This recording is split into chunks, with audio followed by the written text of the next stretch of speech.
आप सबको जय मसीह की गुड मॉर्निंग। मैं शालोम एक बार फिर से आज के इस नए दिन में आप में से हर एक का स्वागत करता हूं। जैसा कि आप लोग जानते हैं कि कल रविवार है यानी कि संडे है और हम लोग हर रविवार को आपसे लाइव जुड़ते हैं यानी कि लाइव वचन में और लाइव आराधना में आपसे जुड़ते हैं।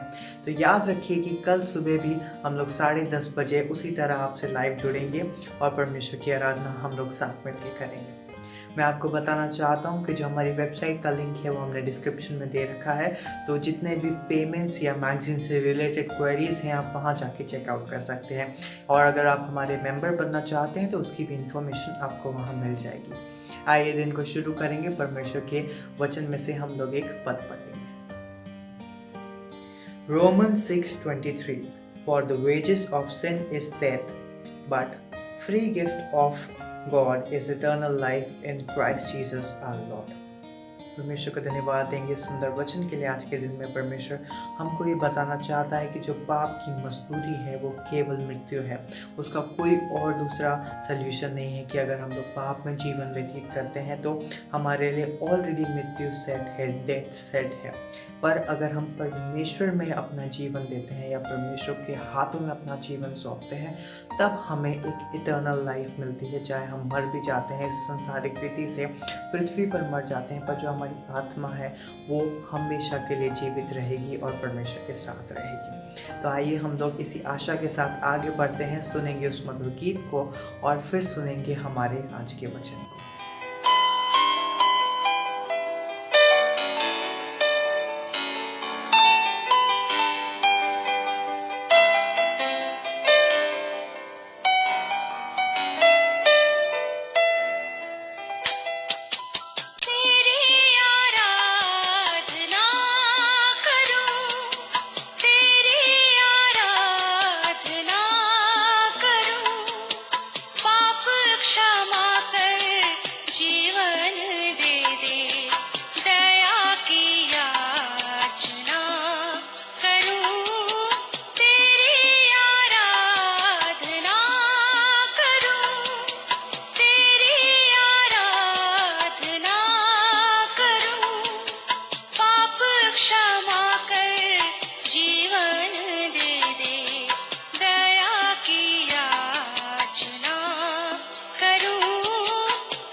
शक्तिमान तू ही है मेरे जीवन का संगीत, तू ही महान सर्वशक्तिमान, तू ही है मेरे जीवन का संगीत।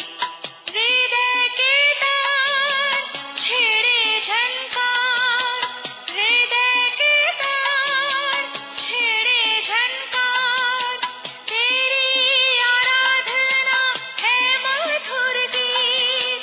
जीवन से मेरे तू महिमा पाए, एक ही कामना करूं, पाप क्षमा कर जीवन दे दे, दया की याचना करूं, तेरी आराधना। प्रभु को धन्यवाद आज की सुंदर सुबह के लिए। आज की सुबह की शुरुआत प्रभु के वचन से, ताकि हम आज की सुबह नई ताजगी लेकर इस दिन में प्रभु की महिमा करें।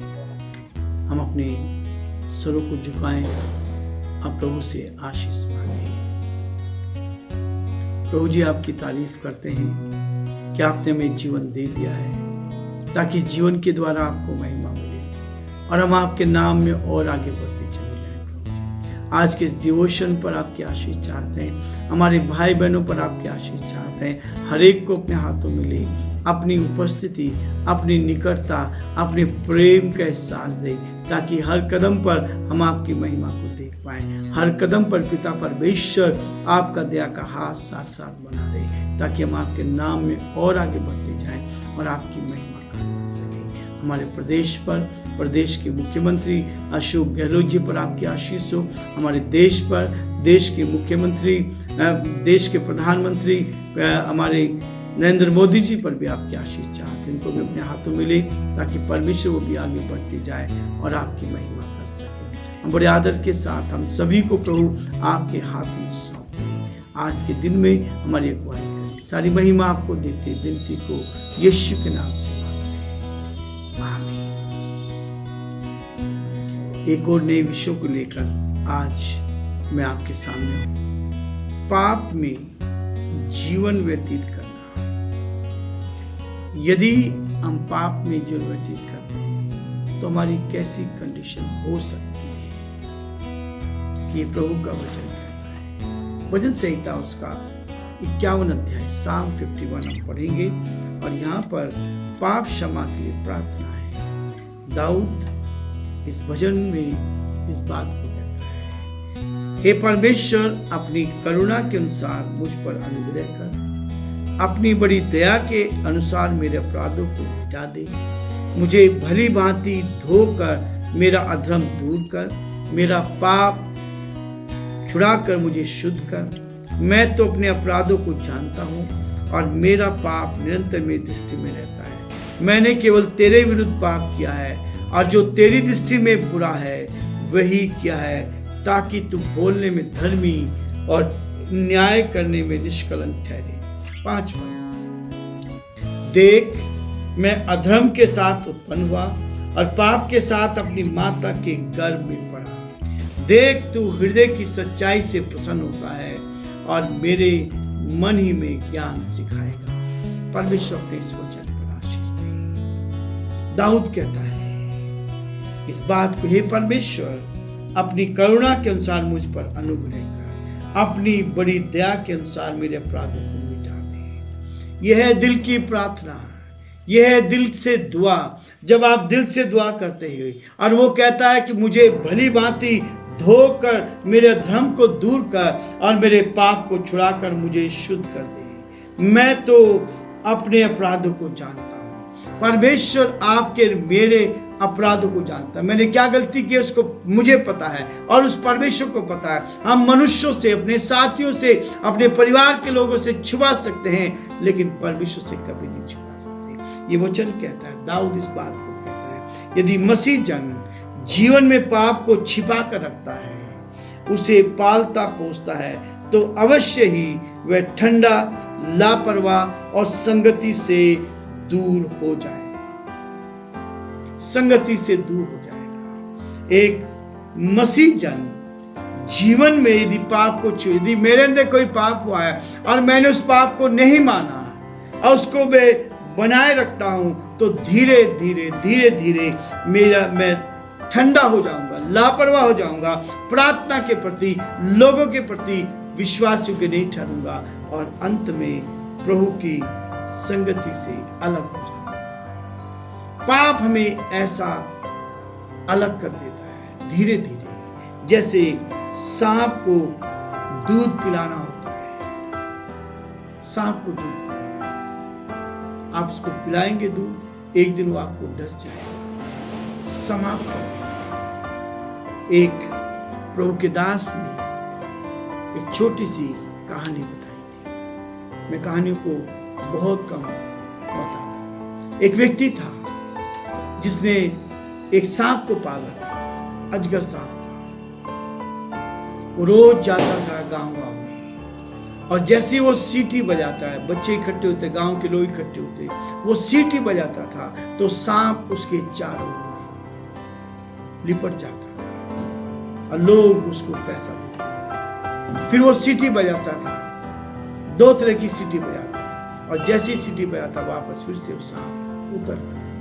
ऐसे वो अपनी दिनचर्या पूरी कर रहा था, ऐसे वो उस सांप को पाल रहा था और अपने परिवार को भी पाल रहा था। एक दिन वो एक जगह गया, बहुत सारी भीड़ लगी थी। उसने सीटी बजाई, जब लोग इकट्ठे हो गए उसने सीटी बजाई और वो सांप उठा और उसके पूरे बदन पर लिपट गया। लोगों ने वाई वाई की, खूब पैसा दिया, पैसा गया। जब उसने दोबारा सीटी मारी तो सांप जैसे सीटी वो मार रहा था वैसे उसको और कसता गया और कसता गया और टाइट करता गया और टाइट करता गया। अंत में उसने उसको इतना दबाया कि वो मर गया। पाप को पालने का मतलब है पाप की मजदूरी मृत्यु है। जब हम पाप को छिपा कर रखते हैं तो हमें मौत की ओर ले जाता है। परमेश्वर की संगति से लापरवाही करने के लिए हमें अलग करता चला जाता है। और यदि आप प्रभु के साथ नहीं चलेंगे, पाप में जीवन जिएंगे, तो वो आपको डसता चला जाएगा, वो डसता चला जाएगा। दूसरी चीज वो कहता है पाप हमेशा हमारे और परमात्मा के परमेश्वर के बीच में रुकावट डालता है। ये पाप जो है हमारे और परमेश्वर के बीच में रुकावट डालता है, हमें उसकी संगति में जाने नहीं देता, हमें प्रार्थना में बैठने नहीं देता, हमें वचन में मन लगने नहीं देता, वो हमें उससे अलग कर देता है। पाप हमेशा हमें ईश्वर के से अलग करता है।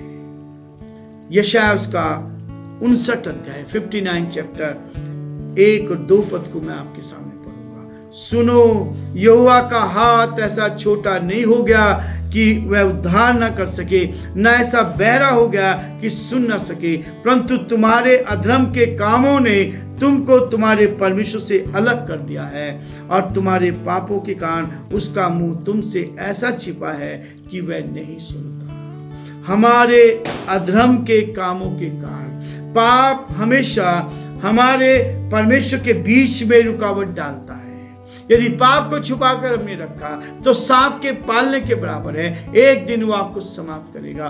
पाप भी, आप जब पाप को पाल रहे हैं तो आप उसकी मजदूरी पाएंगे। पाप की मजदूरी मृत्यु है, पाप की मजदूरी मृत्यु है। इसलिए वो कहता है हमारे बीच में, परमेश्वर के बीच में रुकावट है। तीसरी बात कहता है छोटे छोटे छेद के समान है।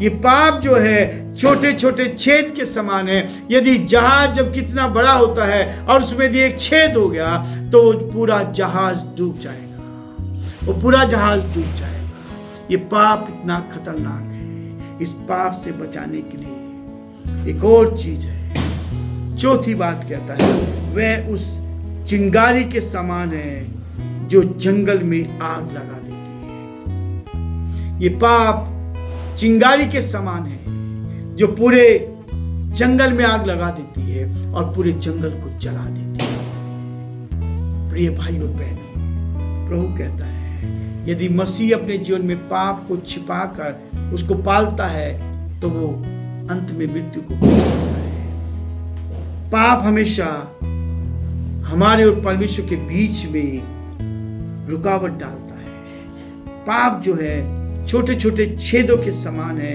जिससे बड़ा बड़ा आत्मिक जीवन भी समाप्त हो जाता है। आज की सुबह प्रभु चाहता है इस पाप से छुटकारा पाकर हम प्रभु की निकटता में आ जाए, हम अपने लिए प्रार्थना करें, हम अपने लिए पश्चाताप की दुआ करें। परमेश्वर आपके जीवन को बदल देगा। और वो प्रार्थना जो मैं बार बार कहता हूँ, यदि आज की सुबह आप मेरी आवाज को सुन रहे हैं, ये आवाज आपके दिल को छू रही है, ये वचन आपको छू रहा है, तो आप परमेश्वर से प्रार्थना करें, हे प्रभु यीशु, मैंने बचपन से लेकर आज तक जो भी पाप किए हैं उन पापों से मुझे क्षमा करो, मुझे शांति दो, मुझे अपनी संतान बना लो, यीशु के नाम से।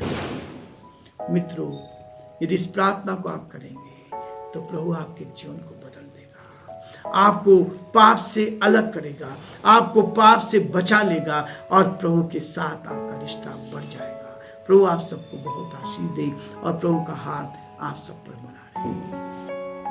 Thank you so much. अभी तक आप लोग हमारे साथ बने रहे। मैं आशा करता हूँ कि आपको ये डेली डिवोशन पसंद आ रहा है और परमेश्वर का हाथ और उसकी आशीष आप में से हर एक के साथ बनी हुई है। हम लोग आपके लिए निरंतर प्रार्थना कर रहे हैं, तो आपने प्रार्थना निवेदन देने ना भूलिए ताकि हम लोग उसके लिए प्रार्थना कर सकें और परमेश्वर आपकी ज़िंदगी को आशीषों से भर सके। Thank you so much. Have a nice day. God bless you all.